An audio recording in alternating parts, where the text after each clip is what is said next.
Iki lho si Mutiara ki ya Ponorogo ta, Nduk? Ya, coba kaya apa berdiri, Nduk. Ayo. Iki Tumenggung. Ayo. Ben kenal sapa ngerti iso ketularan kondang laris kaya Mbak Tatin. Ayo kuwi. Amin ya. Nggih. Ya. Dadi ning Madangkarai selalu ada bibit-bibit ngene iki Mbak Tatin. Oh, Jeh. Dadi urung karuan lek sak rat iki melu aku terus ora. Suatu saat ya dheweke pengen hijrah ning endi ngono kuwi. Kuwi terus aku membibit lagi ngono kuwi. Oh, nggih lah ya ngonten niku dalang sing napa jenenge sing sae. Nggih. Dadi yo amal ibadahe nggih apik. Meregenerasi. Meregenerasi. Pokoknya panen tumbuh satu piye hilang satu tumbuh 1000 ngono Nggih, leres nggih. Terus rencananipun diajeng umroh-umroh nih sinden mungkin ya. Oh. Berarti sing ngumrahke Pak Dalang to? Iki Mutiara lagi anyaran ngomong sing ora-ora kuwi ora. Aku remuk ngumroh ning Lah wau ngene. sing setunggal sanjange pun umroh. Lah lek umroh terus lek liyane ra apa-apa lek Mbak Tuti umroh ning kono piye jal ngepulae. Dek ro krungu Fatihah panas kok pisan. Iya. Ya selamat malam Mbak Mutiara. Yes, king dalu Mbak Tati. Jenengan tasih sekolah. Tasih. Kelas berapa? Semester 4. Oh, sudah kuliah. Nggih. Kuliah ya. Nggih. Semester 4 di mana? Wonten isi Surakarta. Oh, berarti muridnya Pak ya Bugesi. Nggih, Kita. tapi lentu jurusan. Oh, napa? Kula Karawitan. Oh, nggih, Pak ya Bugesi kan pedalangan nggih. Nggih, pedalaman. Ayo nggih. Pedalangan kupinge. Lah yang kampusnya rada dalam ngono lho maksudnya. Pedalam. Ayo nggih. Daleme ndi iki? Ayo, ndi Dok? Saking pundi? Nggih, kula saking Ponorogo. Oh, Ponorogo. Nggih. Mau nggih, tindak mriki nggih sareng rombongan napa ki ya, Mbak? Kula wau nunut truk lewat. Oh, nono truk. Nggih. Nang nggon sisih ngendi? Ngisor. Enten anu sampingin niku lho. Kok le sindian kok nono truk ki Pak Ben Dalang. tirakat sik ra apa-apa ora. Sesuk meneh aja nono truk ya.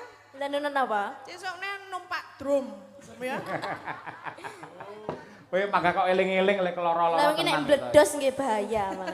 Ra iso mbledos drum ki dadi jenengan mlebu drum langsung glundungke ngono engko tekan kene ya. Kok isa-isane drum. Malam hari ini adalah drum ya. Nggih, Mbak Mutiara sing Nggih. nendang napa menika? Wonten pamundutan. Gubuk asmara. Nggih. Oke, ngono kuwi siap sedia ngono kuwi. Nggih. Gubuk asmara. Nadianto, lek sampean Mbak Mutiara apa mau gubuk asmara iki pas. Dah Tegese pripun? iki ya ora bakal ambruk gubuke. Lek gubuk tumpaki drum, wah remuk ora. Ya malah kuat toh. Kok iso kuat? Lah ya kan gubuk terus dicagaki drum ya kuat. Mong nang dhuwure kok drume kok lek ora cor-coran kok iso kuwi ora ngono kuwi. Ya kok gari ngobong. Kok isa. Piye le wis dijol le duwite? Wah iya ngono pokoke sing adil. Walah jan cekat-cekat terginas. Ayo. Langsung didumke nyek 10.000 lah ya pintere lah. Nek kon ngitung duit ya. Bawane kok gentenan karo Mbak Tatin. Ayo coba. Nggih. Sampean sik Nduk Mutiara. Nyingkar nyingkur wiwitane nyingkar nyingkur.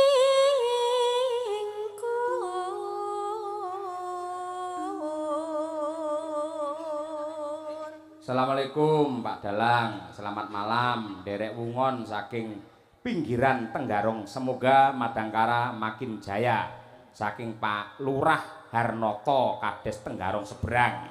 Matur nuwun sugeng minitor Pak Lurah. Nggih. Oper Mbak Tatin? Lingsem yen kemutan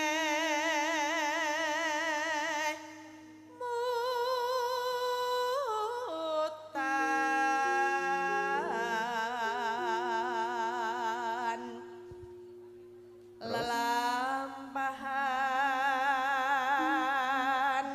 kang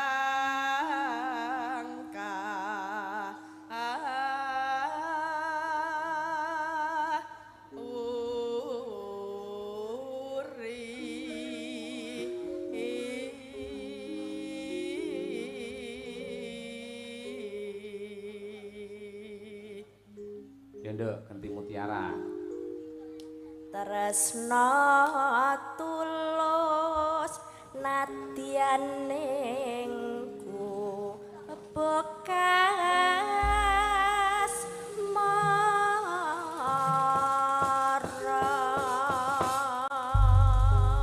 Wis kreatif cengkok wis jos kaya ngono lho. Wis pokoke sesuk derek Pak Yoyo sing semanggem nggih. Ampun siap. nakal. Boten. Nek dina kali dalange ora anu langsung ngomong karo Bu Kesi. Nggih, langsung laporan. Lapor langsung. Dadi karo Pak Dalang pamane sangone pira-pira manut ngono ya, Nduk. Nggih. Pamane suwidak ya ditampa disyukuri insyaallah bakal Nggih. dadi barokah ngono ya. Mbok nggih. Nggih, ngono lah kok manut banget iki ya nek aku. Mangane njaluk sak 300 akhire awake saya gedhe. Ora apa-apa, sing penting cair. Nah,